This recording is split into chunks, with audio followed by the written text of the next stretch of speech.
Bismillahirrahmanirrahim. Selamat datang di Kepo Kirim.email Podcast bersama saya Fikri Fatullah. Kepo didukung oleh Kirim.email, layanan email marketing yang didesain khusus untuk Anda. Silahkan gunakan kode kupon Kepo untuk berlangganan Kirim.email. Itu alamat website. Silahkan Anda masuk ke Kirim.email, kirim.email, dan tuliskan kode kupon Kepo untuk mendapatkan diskon berlangganan Kirim.email. Oke, kali ini kita akan bahas inovasi dan adaptasi. Ya, kemarin kita banyak dengar tuh ya, perusahaan terlalu rajin berinovasi hingga lupa beradaptasi. Nah, apa sih artinya dan kapan dia ditempatkan? Ya, lebih penting kapan. Buat saya sih itu konteks yang jarang dibahas ya, kapan. Padahal ini penting, momentum itu atau timing itu penting. Timing adalah mungkin faktor penentu sukses atau tidak bisnis terbesar ya. Saya pernah lihat sebuah talk, TED Talk, kalau nggak salah video TED Talk ya. Nanti saya embed bersama dengan podcast ini videonya. Ya intinya ya dia bahas timing itu merupakan salah satu penentu sukses atau tidaknya startup terbesar dari risetnya dia. Ya. Nah jadi kita akan bahas soal timing. Kapan inovasi, kapan adaptasi. Jadi saya nggak bahas inovasi versus adaptasi. Banyak perusahaan lupa inovasi gara-gara kerajinan inovasi lupa beradaptasi. Ya buat saya sih keduanya penting. Ya jangan gara-gara sibuk beradaptasi kita tidak berinovasi dan sebaliknya. Jangan gara-gara berinovasi terus kita nggak beradaptasi ya. Jadi jangan, ini bukan pilihan, ini bukan or, ini and. Ini bukan inovasi atau adaptasi, tapi inovasi dan adaptasi. Tapi kapan? Nah, konteks kapan ini yang jarang dibahas karena begini. Ya, kalau saya bilang sama Anda, misalnya botol air mineral ya, botol air mineral kita bilang lah 650 ml, 650 gram mungkin ya. Nah, mayoritas orang dewasa, orang Indonesia dewasa, itu akan dengan mudah mengangkat botol air mineral yang 650 ml. Ya. Sebelah tangan juga, walaupun bukan tangan dominan, misalnya saya orang tangan kanan, saya angkat dengan tangan kiri, saya akan dengan mudah melakukannya. Ya. Nah, kalau kita letakkan ke konteks waktu, kapan, ya, atau berapa lama dalam hal ini. Misalnya saya pegang itu botol, dengan tangan saya lurus menjulur ke depan, saya coba pegang itu 2 jam gitu ya. Maka botol yang tadinya dengan mudah saya angkat 2 jam jadi berat juga gitu ya. Jadi botol yang tadinya ringan diletakkan dalam konteks waktu kapan dia akan jadi berat. Ya, itulah pentingnya timing, itulah pentingnya waktu ya, berapa lama dan kapan ya. Nah, kapan kita harus inovasi, kapan kita harus adaptasi. Tapi sebelumnya kita coba bahas dulu definisi masing-masing ya. Inovasi buat saya pribadi ya, ini silahkan Anda cari di kamus ya, ini bahasa saya aja, adalah membuat sesuatu yang baru ya, inovatif gitu ya, baru.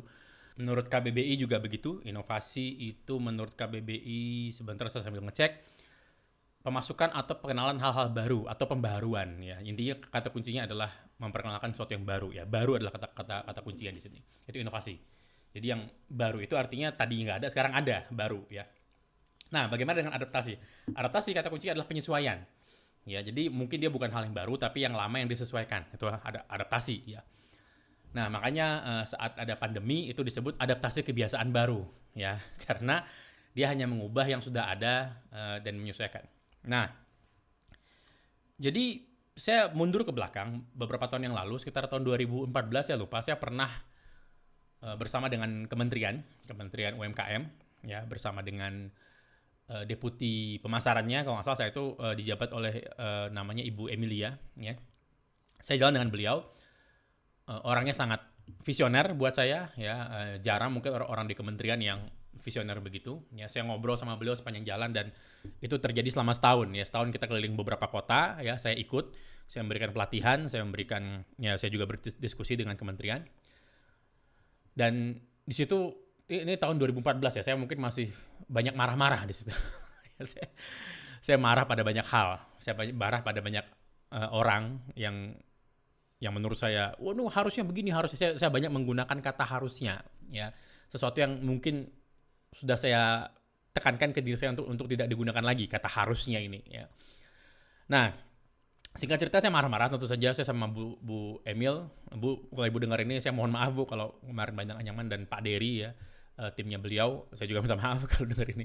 Ini saya banyak marah-marah. Ini pemerintah harusnya begini, pemerintah harusnya begitu. Wah, ya seolah-olah saya yang paling tahu gitu ya. Dengan angkuhnya saya mengatakan seperti itu gitu loh. Ya. Alhamdulillah beliau tapi mendengar ya, beliau dan tim itu mendengar dengan luar biasa sabar menghadapi saya. ya, dan walaupun saya sudah mengutarakan itu, beliau masih mengundang saya karena ya mungkin menurut beliau yang saya katakan ada benernya, walaupun saya mengatakan dengan cara yang kurang tepat mungkin ya. Nah, singkat cerita, saya lihat di lapangan, saya lihat sendiri di lapangan bagaimana ya beberapa strategi pemerintah buat saya kurang tepat ya ke UMKM ya. Tapi ya sudah, saya marah-marah tanpa ada solusi gitu loh. Sampai satu titik saya berpikir, ya inovasi memang bukan tugasnya pemerintah. Ya, sampai saya keluar kesimpulan seperti itu karena setelah melihat di lapangan ya. Ya, inovasi-inovasi yang berhasil itu bukan dari pemerintah di Indonesia paling enggak. Kebanyakan bukan dari pemerintah. Dan inovasi itu bukan tugas pemerintah. Ya. Inovasi itu tugasnya siapa? Inovasi itu tugasnya kita sebagai entrepreneur. Ya. Nah, saat saya mengatakan ini, bukan artinya entrepreneur itu lebih baik daripada mungkin golongan atau kategori pekerjaan lain atau kategori profesi lain di Indonesia. Bukan seperti itu. Ya, intinya begini. Tidak ada yang menyuruh seseorang menjadi entrepreneur. Ya, jika Anda tanya entrepreneur, jika Anda tanya pengusaha, coba tanya, Pak, siapa yang nyuruh Bapak jadi pengusaha? Nggak ada yang nyuruh. Ya. Siapa yang nyuruh Anda jadi pengusaha? Kalau Anda dengerin Anda pengusaha dan Anda dengerin ini ya, siapa yang nyuruh Anda jadi pengusaha? Karena di saya itu nggak ada. Ya. Ada yang karena keterpaksaan dia berbisnis, alhamdulillah mungkin bisnisnya dapat momentum dan sukses gitu kan ya. Tapi nggak ada yang nyuruh toh, ya. Dalam kondisi terjepit dan krisis dan segala macam selalu bisa ngelamar kerja tempat lain kan gitu ya, atau bisa bergabung di organisasi lain gitu loh ya. Jadi siapa yang jadi entrepreneur? Nggak ada. Ya. Nah, menjadi entrepreneur itu datang dengan konsekuensi. Konsekuensinya salah satunya, ada banyak konsekuensi tentu saja, tapi salah satunya adalah kita harus berinovasi. Jadi itu tugasnya kita sebagai entrepreneur. Ya. Nggak ada yang nyuruh kan? Nggak ada yang nyuruh saya jadi entrepreneur, nggak ada yang nyuruh Anda jadi entrepreneur. Ya. Jadi setelah memilih jalan ini, konsekuensinya adalah kita harus berinovasi. Ya. Dan inovasi kita lah yang akan nanti mungkin bisa diadopsi sama masyarakat dan mungkin jika jodoh bisa sama pemerintah kan gitu. Nah, jadi saat itu saya marah-marah, saya berhenti marah-marah sama pemerintah. Ya, saya berhenti marah-marah dengan program pemerintah yang menurut saya saat itu nggak jelas ya. Mungkin sekarang sudah jauh lebih baik. Saya nggak tahu, saya nggak ada ngobrol lagi dengan orang-orang kementerian, ya, Kementerian UKM tepatnya. Dan ya sudah, saya putuskan berhenti. Ya sudah, jika emang saya lihat ada masalah di lapangan dan itu butuh solusi, maka itu adalah tugas saya. Itu tanggung jawab saya mencari solusinya. Tanggung jawab kita bersama mencari solusinya gitu loh. Ya. Jadi daripada saya ajakin, saya marah-marah sama pemerintah, bagus saya ajakin teman-teman saya yang juga entrepreneur, yang juga tugasnya mereka berinovasi sama seperti saya kan gitu ya. Jadi saya ajakin ngumpul, saya ajakin ngopi. Saat ini belum pandemi ya saat itu ceritanya. Jadi ayo kita bisa bikin apa? Ya. Kita bisa berinovasi apa yang baru? Ya jika Anda lihat sampai detik ini, kebanyakan inovasi yang mungkin Anda gunakan itu lahir dari seorang entrepreneur gitu. Ya. Apakah ilmuwan tidak bisa bikin inovasi? Ya bisa. Ya ilmuwan memang tugasnya menginovasi hal baru. Cuman tidak semua ilmuwan memiliki kemampuan untuk mendeliver atau menghantarkan inovasi itu ke pasar. Itu tugasnya entrepreneur, tugasnya kita. Ya. Bagaimana dia bisa diadopsi pasar dan menerima resiko dan mengelola semua resiko kegagalan itu tugasnya entrepreneur, itu tanggung jawabnya kita. Ya. Jadi saya berhenti menyalahkan pemerintah dan ya sudah menimpakan beban tanggung jawab itu ke saya gitu, saya sendiri. Kenapa? Itu tugas saya, itu tanggung jawab saya. Saya memilih jalur ini. Ya saya memilih jalan ninja ini, bukan dipilihkan sama orang. Saya tidak tiba-tiba jebret lahir terus disuruh sama orang tua saya jadi entrepreneur, malah sebaliknya ya. Dan saya nggak disuruh pemerintah juga jadi entrepreneur, enggak. Saya milih sendiri ini ya. Jadi ya udah, stop mengeluh, mari kita pikirin solusi sama-sama ya. Nah, kapan sebaiknya inovasi? Inovasi sebaiknya ya kalau nggak, ini konteksnya nggak terpaksa ya. Banyak kan inovasi lahir dari keterpaksaan dan itu bagus. Ya kita terjepit, kita terpaksa, kita inovasi gitu ya. Itu bagus. Tapi buat saya kalau lagi dalam kondisi situasi normal, konteksnya ya kapannya itu adalah ya saat kita punya resource yang cukup, kita punya cash, kita punya hal-hal yang baru gitu ya. Nah, sebagai contoh saya ambil Netflix lah yang mungkin kita familiar ya. Apa sebabnya Netflix tidak mengeluarkan hal-hal baru tiap bulan? Netflix punya serial dulu kalau nggak salah. Ini saya bukan penonton Netflix, saya hanya dengar dari sahabat saya penggila Netflix namanya Edo. Ya. Jadi Edo pernah cerita sama saya soal serial Netflix yang namanya Bandersnatch yang sempat menghebohkan dunia teknologi saat itu. Kenapa? Kita bisa milih jalur ceritanya. Sampai ada yang memetakan algoritma Bandersnatch di Google, saking kompleksnya gitu ya alur ceritanya. Jadi ada sebuah kejadian penontonnya milih Mau kiri apa kanan? Kita pilih kanan, ceritanya beda. Kita pilih kiri, ceritanya beda. Kita pilih kanan, bercabang lagi. Iya atau enggak? Kita pilih iya, ceritanya beda lagi. Pilih enggak, ceritanya beda lagi. Nah, kenapa hal seperti ini tidak dikeluarkan Netflix setiap bulan? Nah, ini kan hal inovatif, hal baru. Ya. Nah, satu, mendeliver atau menghantarkan hal inovatif seperti ini itu sangat mahal, butuh resource. Ya, butuh resource dari sisi teknologi, butuh resource dari sisi produksi film mungkin dan lain-lain. Sedangkan ya mendeliver film biasa itu ya mungkin butuh resource yang kebanyakan filmmaker sudah tahu, pembuat film sudah tahu, tidak ada hal yang baru di situ kan gitu ya. Nah, itu dan pertanyaan yang sama, apa sebabnya Netflix masih memberikan satu session film ya, satu session misalnya drama gitu kan ya, masih dipecah-pecah seperti format TV, 1 jam 1 episode, dan satu session itu isinya 10 episode ya. Kok nggak langsung jebret 10 jam filmnya gitu loh. Ya itu kan hal inovatif toh, baru. Ya. Nah, jadi Netflix tahu kapan dia harus inovasi, kapan dia harus adaptasi. Dia tahu kebiasaan nonton orang itu nggak bisa langsung jebret berubah jadi 10 jam. Enggak. Jadi Netflix tetap memecah serialnya menjadi 10 seri, 10 episode, masing-masing episodenya itu 1 jam gitu ya. Jadi seperti nonton di TV gitu kan ya. Nah, lahirlah komputer-komputer Netflix, ada HBO, ada Disney Plus dan lain-lain ya, yang mulai eksperimen ke arah yang tidak dilakukan Netflix. HBO contohnya itu mulai membuat serial, mulai mau eksperimen, saya dengar tahun ini serial yang 4 jam. Ya, 4 jam satu film gitu loh. Ya, 4 jam, 5 jam satu film gitu loh. Nah, apakah ini berhasil? Kita nggak tahu. Ini hal baru, ini inovatif ya, baru. Nah, inovasi itu datang sebelah-sebelahan dengan kegagalan. Makin besar inovasinya, makin baru, kegagalannya juga makin besar. Ya. Dan bisnis itu punya titik tertentu bisa untuk mentolerir kegagalan. Ya. Jadi mendeliver hal baru atau menjadi yang pertama dari sesuatu itu berisiko sekali. Ya. Ya lagi, Facebook bukan sosial media pertama, enggak. Yang pertama sudah gagal. Ya. Google bukan search engine pertama, yang pertama udah nggak kedengeran. Gitu, ya. Google kalau salah satu yang terakhir malah ya, kalau nggak salah search engine ke-38 apa berapa saya lupa ya, yang dikenal sama orang gitu. Sekarang ada ribuan mungkin search engine ya. Tapi Google yang dikenal. Ya jadi mendeliver atau menghantarkan inovasi baru ke pasar itu sangat berisiko. Ya lagi, Tesla juga bukan mobil listrik pertama, sebelumnya sudah ada yang mencoba dan gagal ya. Tapi Tesla lagi momentumnya tepat saat teknologi baterai, lithium ion dan segala macam sudah bagus gitu loh. Teknologi internet sudah cepat. Jadi momentumnya pas untuk mengeluarkan mobil. Sama seperti iPhone, bukan smartphone pertama, ya. Jadi inovasi baru itu datang dengan resiko yang sangat tinggi untuk gagal. Karena hampir semua inovasi pertama itu gagal gitu loh, ya, sampai ke pasar. Kita butuh disinilah justru paradoks ya. Kita butuh kompetitor. Ya, paradoks sekali. Kita butuh kompetitor untuk membantu kita mengedukasi pasar gitu loh. Ya, paradoks ya. Jadi kompetitor yang bisa mengancam kita justru kita butuhkan saat untuk membantu kita edukasi pasar gitu loh ya. Tapi itu benar terjadi di lapangan. Ya. Nah, adaptasi adalah mengubah proses dan ini yang saya lihat banyak terjadi saat pandemi kemarin. Alhamdulillah ya. Banyak orang langsung beradaptasi yang bisnisnya offline, restoran sekarang bisa take away, yang tadinya nggak bisa take away jadi bisa take away, kemasannya jadi bagus ya. Saya punya restoran favorit saya di Bandung, mungkin Anda tahu, namanya Raja Rasa ya.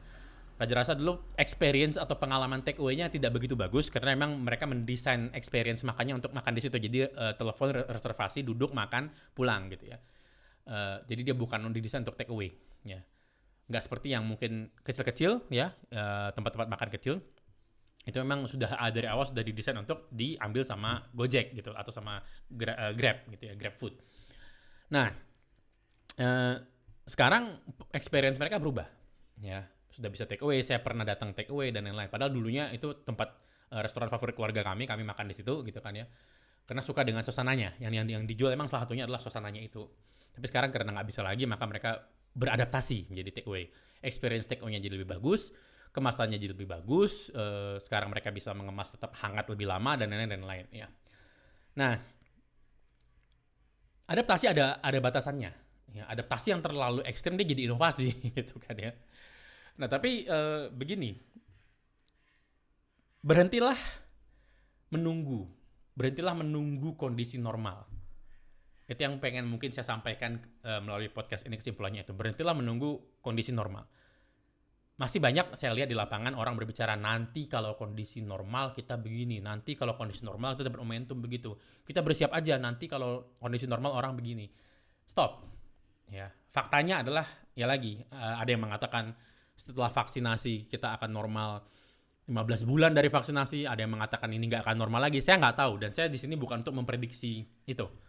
Ya, dan lagi disclaimer ya, hampir semua prediksi itu salah kan gitu ya. Ya kalaupun tepat ya nggak mungkin nggak 100% gitu loh. Ya, jadi kenapa? Karena itu qadarullah, itu ketentuan Allah kan, kita nggak tahu gitu loh. Dan daripada kita sibuk mikirin kapan ujungnya, kita bagusan fokus ke sekarang. Sekarang kita mau ngapain? Ya, jika kita ada resource untuk inovasi, apa yang mau kita inovasiin? Ya, apakah mungkin misalnya Anda perusahaan makanan, Anda bikin aplikasi baru atau apa? Siapa tahu kan gitu ya. Karena sekarang ya, yang tadinya saya punya teman yang jualan makanan biasa, dia punya tempat makan kecil, sekarang jadi jualan frozen food, dan sekarang mulai merambah ke dunia edukasi reseller. Itu kan luar biasa. Itu adaptasi yang sangat luar biasa ya. Adaptasi yang sangat ekstrim buat saya. Hampir menyentuh inovasi ya. Yang tadinya jualan makanan di tempat makan yang fix ada lokasinya, pindah ke frozen food karena memang makanannya bisa di frozen food, ayam ungkep gitu ya, saya lupa namanya apa ya. Bisa frozen food. Dan sekarang mulai cari reseller karena orderannya bagus, karena makanannya emang enak, ayamnya emang enak ya. Dan kemudian sekarang udah masuk ke edukasi. Kemarin ngobrol sama saya, Mas gimana caranya bisa bikin sesuatu seperti Prigel gitu ya. Prigel itu platform edukasi yang kirim.email, yang videonya katanya nggak bisa di-download pakai download manager katanya kan. Dia pengen niru itu. Ya kita diskusi. Dan ya alhamdulillah sekarang sudah mulai fokus untuk rekrut reseller. Ya, jadi mulai edukasi reseller. Jadi yang tadinya dia main ayam goreng, ya, sekarang jadi main konten edukasi gitu loh. Jadi ya banyak kan ngurus konten edukasi karena dia pengen mengedukasi resellernya biar bisa jualan ayamnya ini lebih bagus. Nanti dia punya pola yang bagus, dia pengen diadopsi banyak reseller dan jalan gitu loh ya. Itu adaptasi yang luar biasa dan itu nggak bisa dilakukan oleh semua orang, dan lagi tidak semua bisnis kondisi yang memungkinkan untuk seperti itu. Ya. Jadi ya seperti yang kita lihat, mungkin nama-nama besar misalnya kayak Pizza Hut atau KFC yang diskon gila-gilaan dan mungkin jualan pinggir jalan, itu juga adaptasi ya. Tapi lagi apakah adaptasi yang bagus, itu harus diukur. Ya, jadi ingat, inovasi itu butuh resource, inovasi itu butuh waktu, inovasi itu butuh sedikit ruang untuk dia berbuat salah ya. Sedangkan adaptasi itu lebih ke menyesuaikan hal-hal yang sudah kita lakukan menjadi hal-hal yang baru. Adaptasi yang terlalu ekstrim, dia bisa jadi inovasi yang baru gitu kan ya. Jadi ya hati-hati, itu yang saya sarankan, yang ingin saya sampaikan, hati-hati. Dan jangan nunggu. Wah ini inovasi yang nanti kalau kondisi normal ini bisa bagus. Stop mengatakan kalau ini jadi normal. Ya, dan stop mengatakan harusnya. Ya, jadi itu mungkin yang ingin saya sampaikan di sini. Jika ada yang Anda coba hal-hal yang aneh, ini mungkin waktunya. Ya, kenapa? Kemarin saya diskusi sama Jun teman saya dari Korea. Dia ketawa waktu saya bilang gitu. Iya benar, ini waktunya untuk coba hal gila sekalian, dia bilang. Kenapa? Kalau gagal kita bisa bilang, oh karena COVID. Gitu ya kan.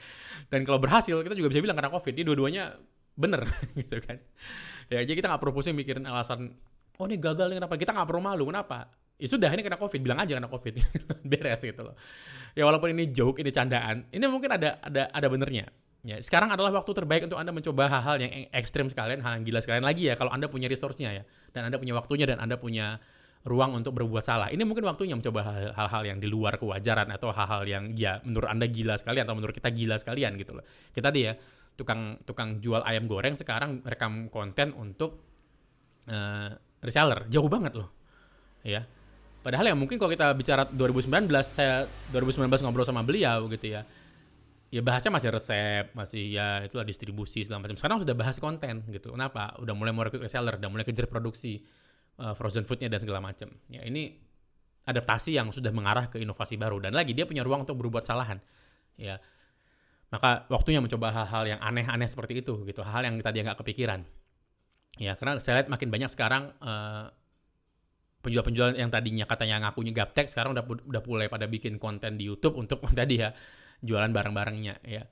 Jadi waktunya beradaptasi, stop menunggu. Kita nggak tahu, mungkin nggak tahu ya.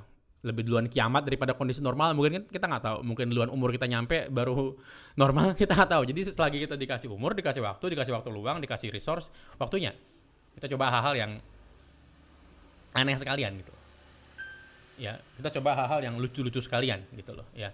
Lagi kalau ini gagal, Anda bisa dengan mudah mengatakan, oh iya itu kena covid, gagal tuh percobaannya gitu ya, nggak perlu malu dan orang juga maklum gitu kan. Itu mungkin dari saya. Sampai ketemu di episode selanjutnya. Insya Allah seluruh episode Kepo Care Email Podcast ada di kepo.blog. Silahkan ke sana untuk dengerin semua episode. Saya Fikri Fatullah. Terima kasih. Assalamualaikum warahmatullahi wabarakatuh.